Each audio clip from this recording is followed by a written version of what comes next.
James Harden, natupad na ang kahilingan ngunit may casualty at Lakers player nag-step up sa crunch time. Sa wakas, natapos na rin ang James Harden trade saga. Matagal bago natupad ang trade request ni James Harden sa Sixers at nagkasamaan pa sila ng loob ni Daryl Morey.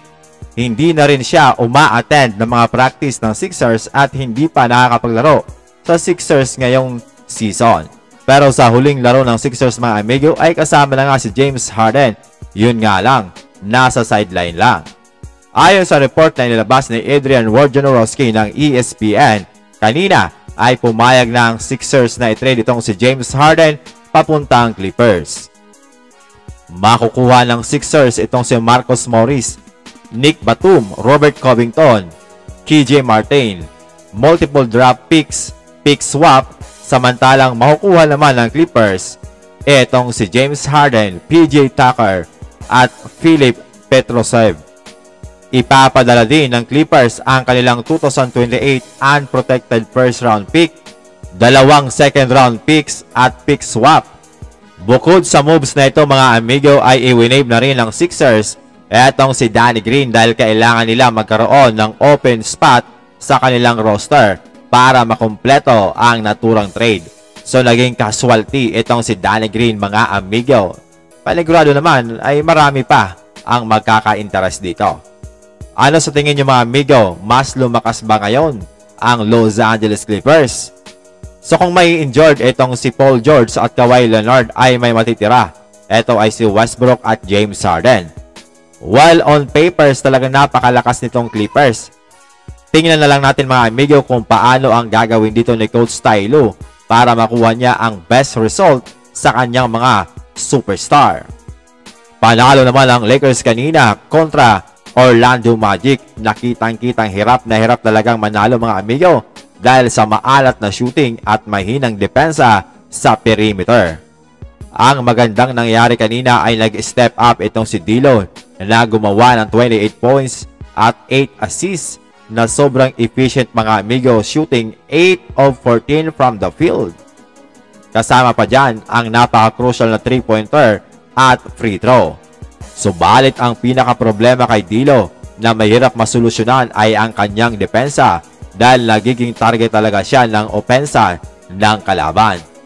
So para maitago ang kahinaan niya sa depensa, dapat talagang magkaroon siya ng ganitong production. Si Austin Reeves ay hindi pa rin nakukuha ang rhythm na may 11 points on 41.9% shooting from the field. Maging si The King LeBron James mga amigo ay maalat din na may 19 points at 7 of 17 siya from the field. Pero halimaw sa fourth quarter na may 9 points at 4 of 6 from the field. Plus samahan pa ng game-winning block shot dito kay Franz Wagner. So parang lumalakas itong si LeBron James kapag fourth quarter na. Iba talaga, hindi sukatan ang edad para kay LeBron. At si Anthony Davis ay talagang consistent at gumawa ng 26 points at 19 big rebounds. Grabe, halimaw ka talaga AD. Samahan pa yan ng 3 blocks at malupit na depensa kay Jalen Suggs sa huling tira nito na gustong maitabla nga ang score. Hinabol niya talaga mga amigo at kahit pa pinalampas siya ay nakaapekto naman ang kanyang depensa sa tira ni Jalen Suggs.